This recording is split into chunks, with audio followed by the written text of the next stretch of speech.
First of all, let me thank Anthony Luscri, K8ZT.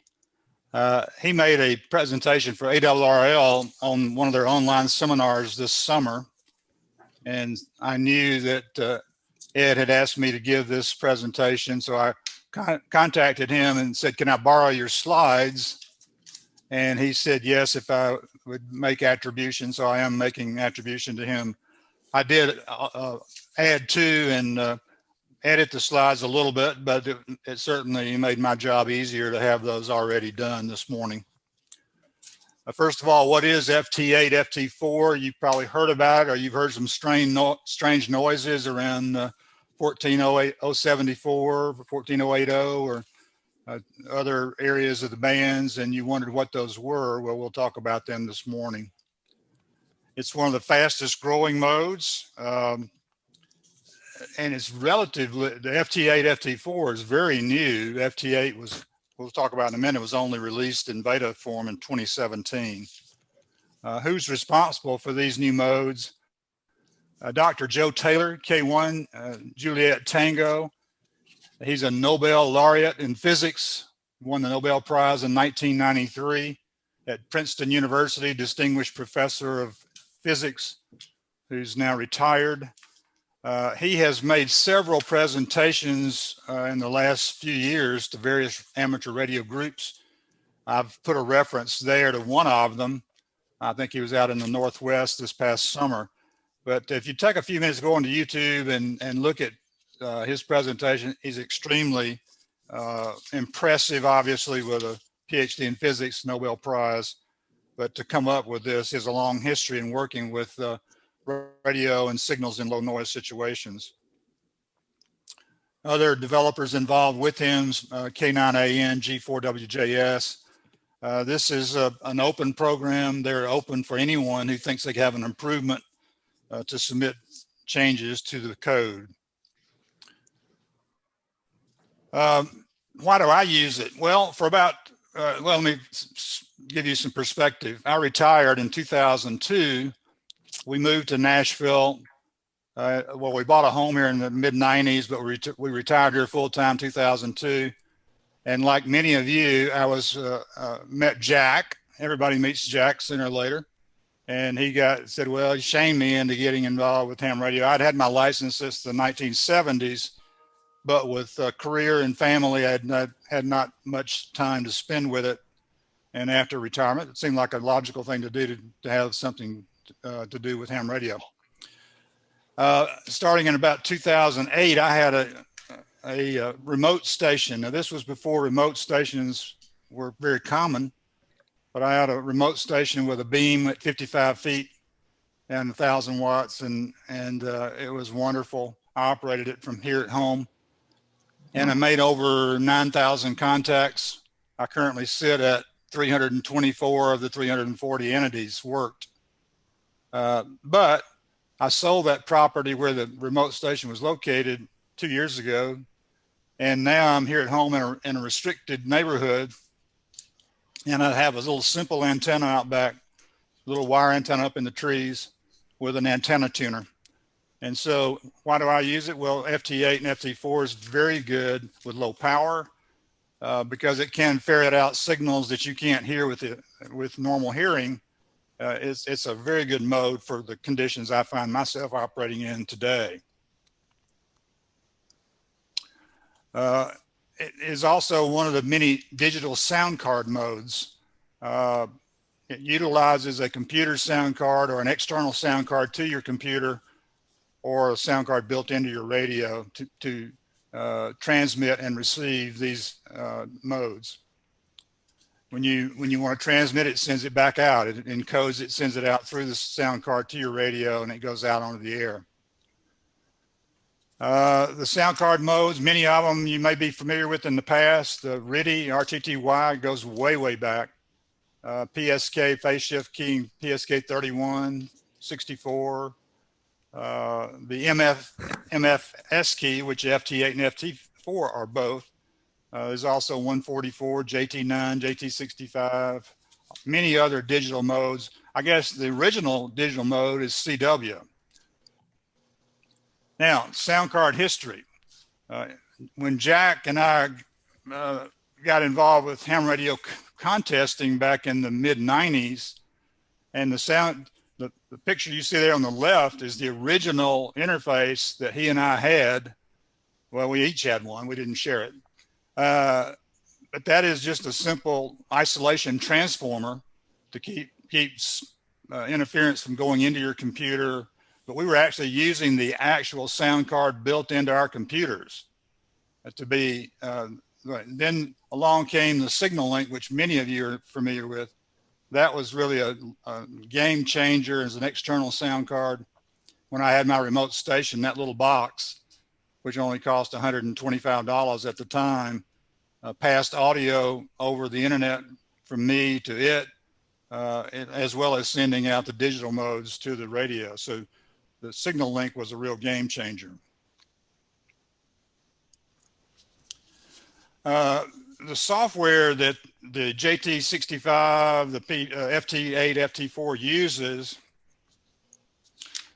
is originally released in 2001, has undergone many revisions in the intervening years by Dr. Taylor.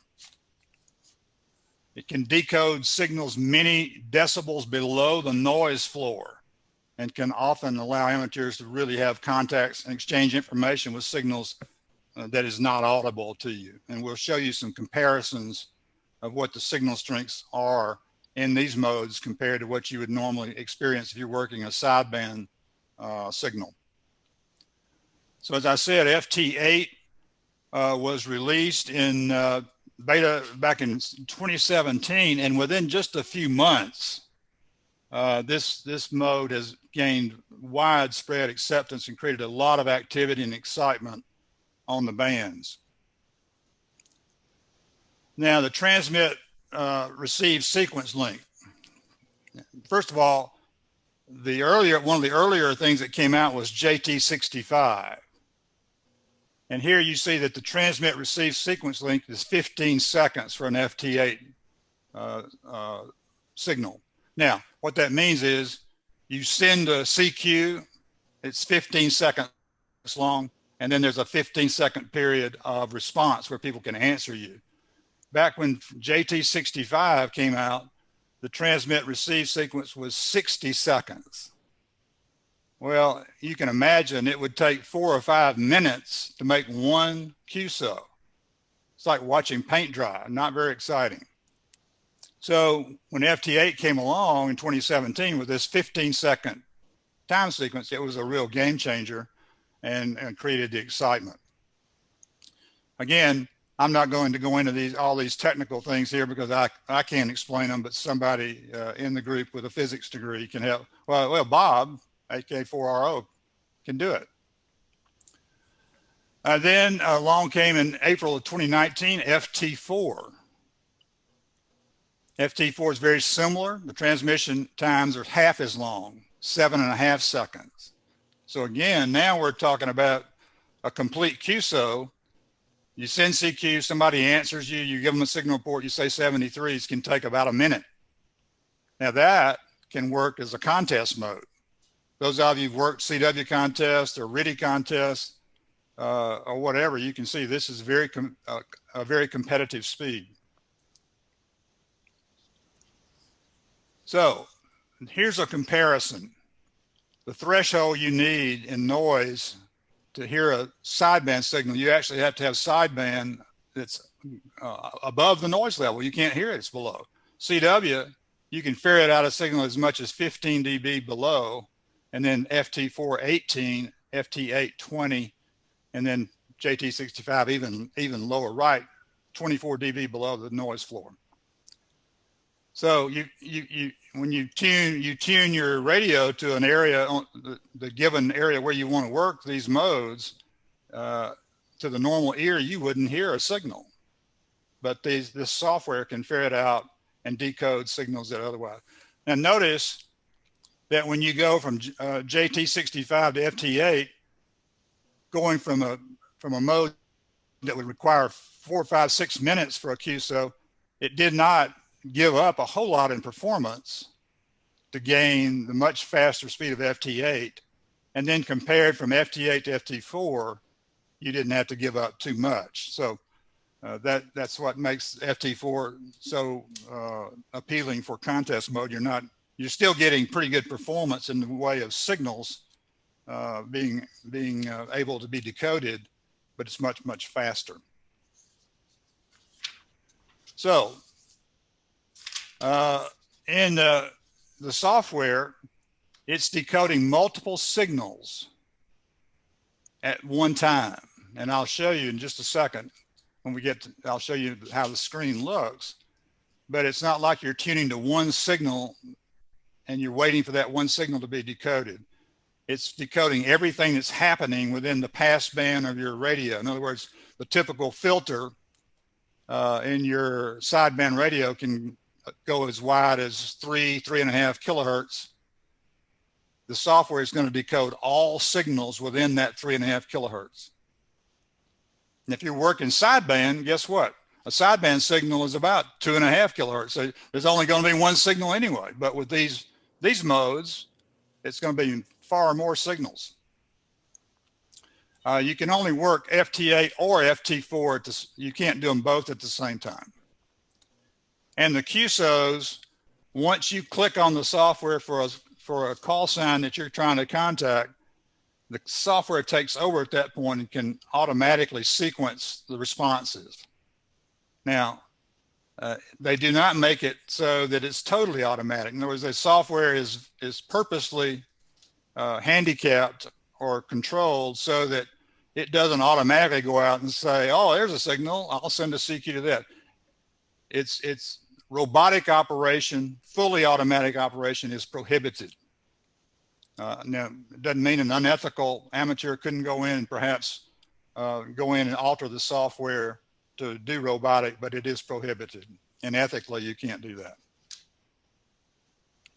So a quick view, the top main screen of the software.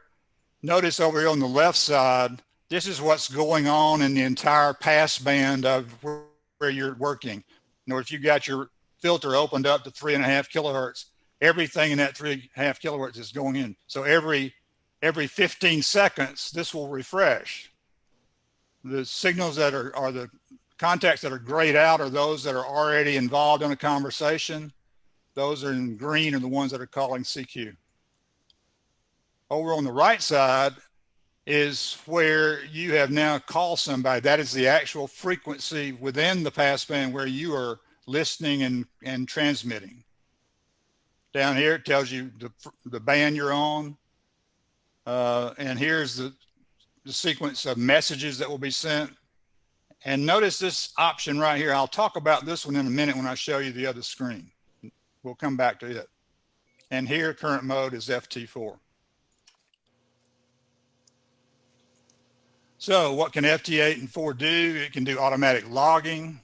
It's an easy way to get the entries into your log so you can send off for LOTW or EQSL. As you get signal reports back from wherever they are, the signal reports are giving and shows you how strongly you're being received or heard around the world. It can be used with almost any upper sideband radio, including VHF and UHF.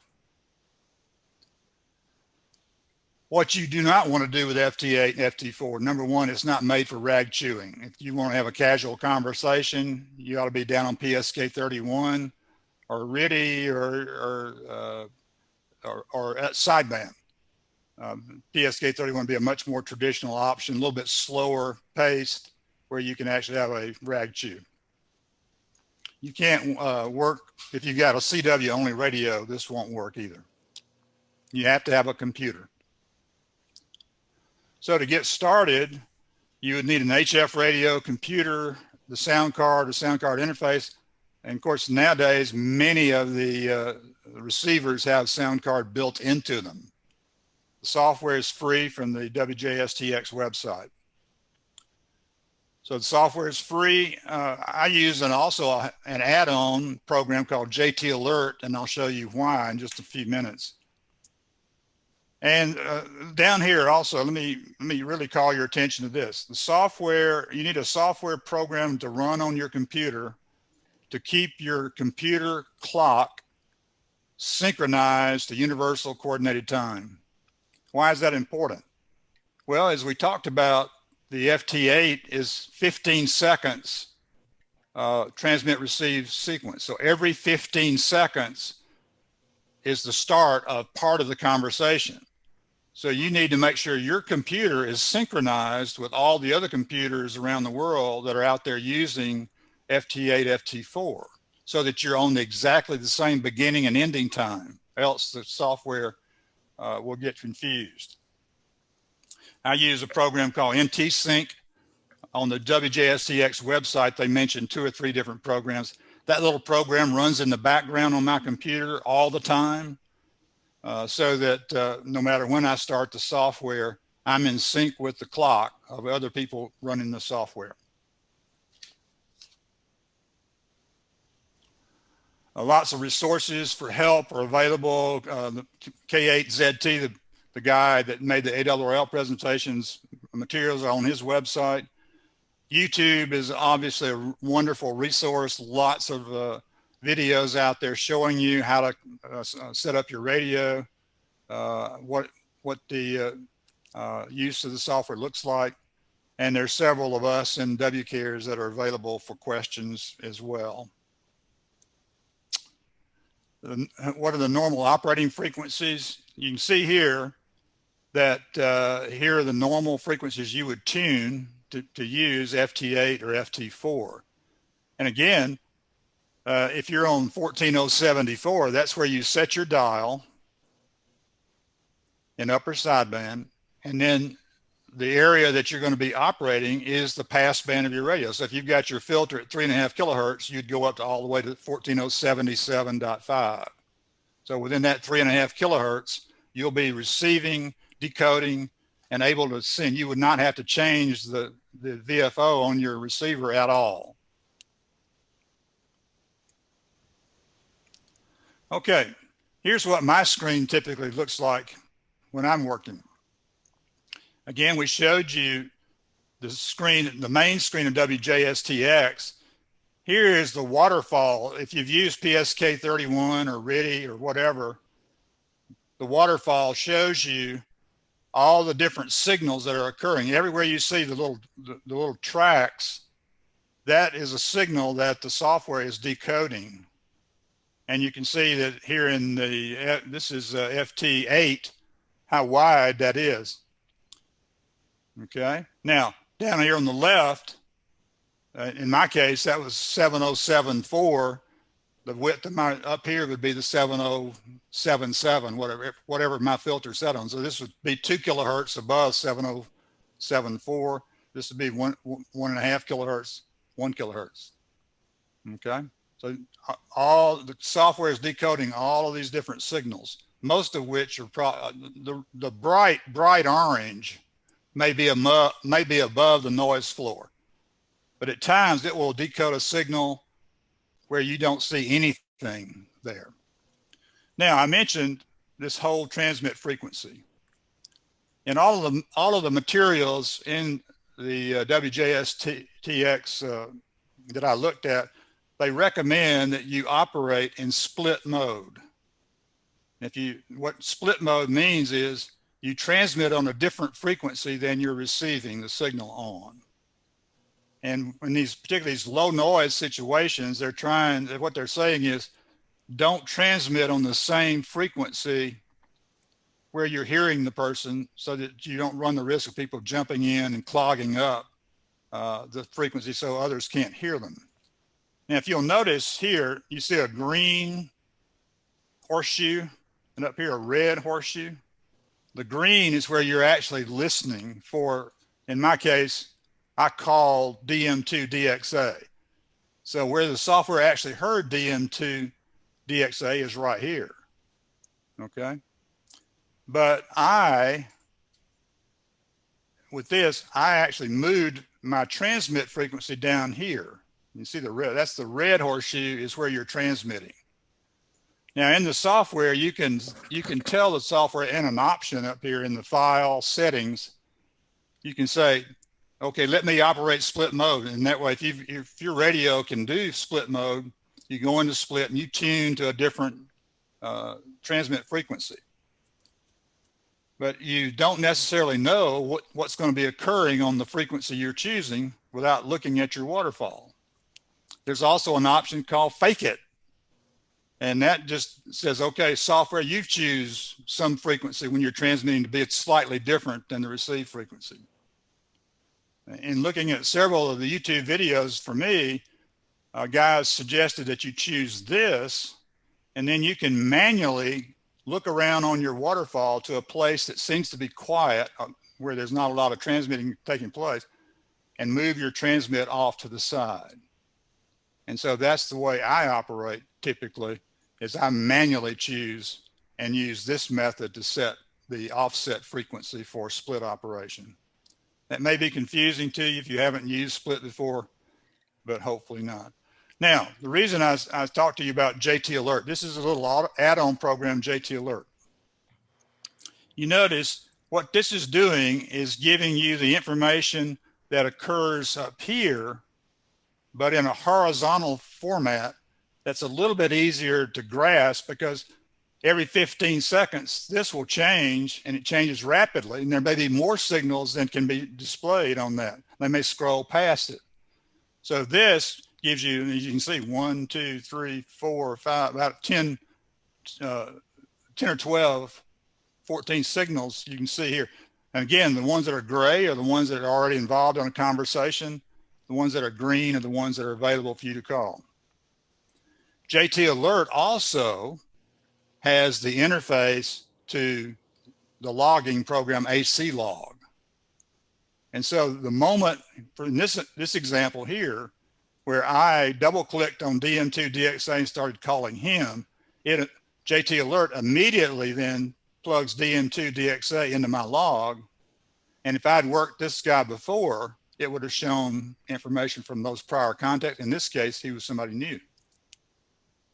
Now, when it goes through the sequence and I get a 73, Roger, it's a good contact, the software will come up and say, do you want to log it? I say yes, and it then puts it up here in the permanent log.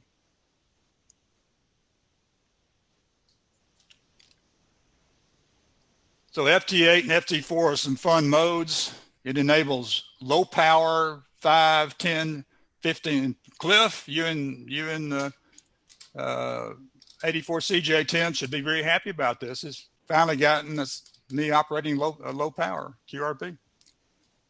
Some of my experiences in field day this year, I worked about, I don't know, 6 hours or so, 350 contacts. Now, Jeff, WB5WAJ, did sideband, and in order to get more points than me, he had to work twice as long, because his sideband contacts only counted 1 point each, but he worked himself and he did an incredible job. He's rolling out those contacts in field day, but 350 contacts were worth 700 points for the field day effort this year.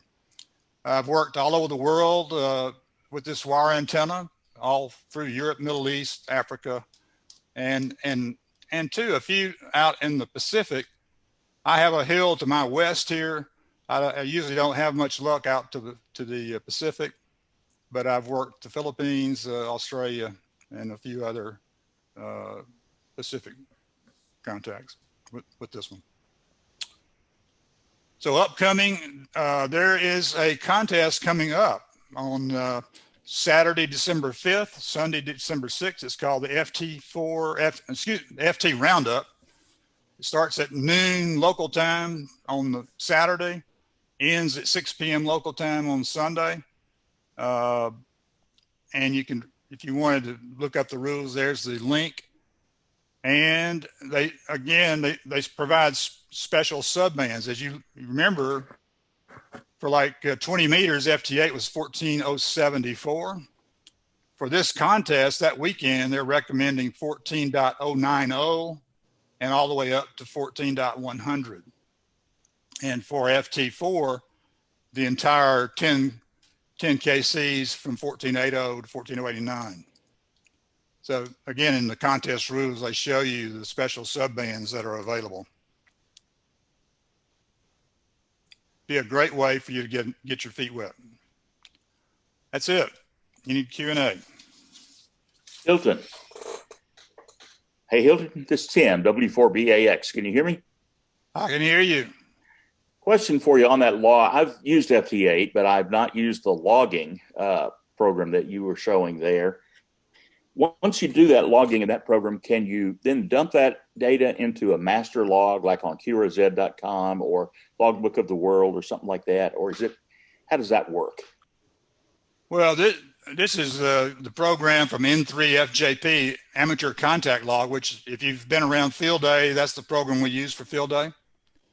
Okay, so yeah. He has different modules for practically every contest.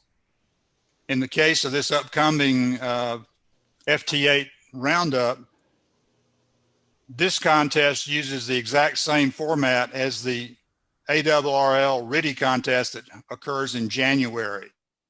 So you can use that contest module for the upcoming contest. In the example you're seeing here on the screen, that's my regular log. So in that log is all 10,000 of my contacts since 2005. Okay. Okay. So in other words, this is not going into some special log. It's going into my log. And so once it's there, periodically I go up to logs and I pull that option and send it, upload everything I haven't uploaded before to Logbook of the World. Okay, that was my question. So that's how you upload it to LOTW. Now, if you operate a contest, you'll be using N3FJP's contest log for ARRL because by using his special contest module, it will score your points. It'll tell you if you've got a duplicate, that kind of thing, which is useful. Just like if you've been at Field Day, it'll say, no, duplicate. You've worked this guy on that band before. You don't want to do him because it won't count. So when you use the contest module for the contest, then you send those contacts off to the contest sponsor. Once you're finished, then it's easy to export those contacts from the contest module into the regular log. Got it. As an export routine to export the file over to your normal log file. Yeah, Hilton, this is Phil. Will the JT Alert interface with other logging software like Ham Radio Deluxe? I believe so. I believe so. Yes, it will. That's what I'm using is Ham Radio Deluxe. It does automatically transfer. Robert Plunkett here, KA5WMF. On that screen, you talked about split transmitting. Is that you actually having to hand dial the transmission frequency, or does the software allow you to click on that open space and automatically move your transmission frequency? Yeah, when you move your little red horseshoe over, that in effect moves your transmit to where you're putting it. Yeah. Awesome. Thank you. So by clicking that box, hold your transmit frequency, it will not move until you move it. Right. So you don't put your radio in split mode and actually tune to a different frequency, do you? No, you don't have to. You just drag that little because remember, you're operating within that 3.5 kilohertz area. So when you're dragging around, you're just manually doing it. Logan here. I know in the software you can choose the frequency. Do you actually have to tune to that frequency on your radio, or I'm assuming you would need some kind of like a cat cable? Yes, you interface your radio to the software. In some of the newer radios, it's a virtual COM port that works. No, it's all in software, but if you're depending on your radio setup, you need a little control cable over there to the software. Yes. All right. To automatically choose it, because when you bring up 20 meters, it's already on 14074 for you. Yep. Hey Hilton, this is John, W4PEZ. I am 2 weeks into using FT8. Uh-huh. And one of the things that I found that was useful, I'm in the same kind of situation with a compromised antenna hanging from a gutter, was to use PSK Reporter. Have you used that? I have not to this point. That's a great way to see how far your signal is getting out and getting reports back. It cycles about every 5 minutes. It updates, but you can just Google PSK Reporter, and it shows a map basically. So it was kind of cool because I was able to actually see, which direction my antenna was projecting. I got pretty good up into the northeast U.S. and about as I got down into, I think, Puerto Rico area as well. But that's a great tool to see if you want to just check out your antenna if you get FT8 up and working. Excellent. Hey, Hilton, this is Rob KN4RHI. Do you use the alert component that's inside the JT65 software? In the JT Alert add-on that I have, you can go in there and set flags so that you'll be alerted if a particular country or entity that you're looking for is being heard. Or if you're in the preferences sections on the JT65 software, there's also an alert, and I've never been able to get it to work. And I was just curious if you'd ever used it. I'm to the point now, sitting where I am at 324. I know when I keep up when one of my wannabes is going to be on the air, and it's not very, very often. I probably won't occur in my lifetime for some of them because I'm down to the hard to get, like North Korea and places like that. So I haven't had a need for it. Hilton, this is Paul, KM4PT. Hey. Just a comment. Last week, I hooked up my Zygu. It's a G90, and it is a 20-watt radio. I was actually on 15 watts and got Serbia. So the band's 20 meters was hot into Europe, Eastern Europe. So you do not need a whole lot of power. And you're right, it works fantastic. Hey, Paul, I hate to admit it, but with this new radio of mine and the internal battery, it's 5 watts. And I've worked Antarctica, Canada, and the west, the left coast. And don't anybody repeat that, but yeah, you don't need much sometimes.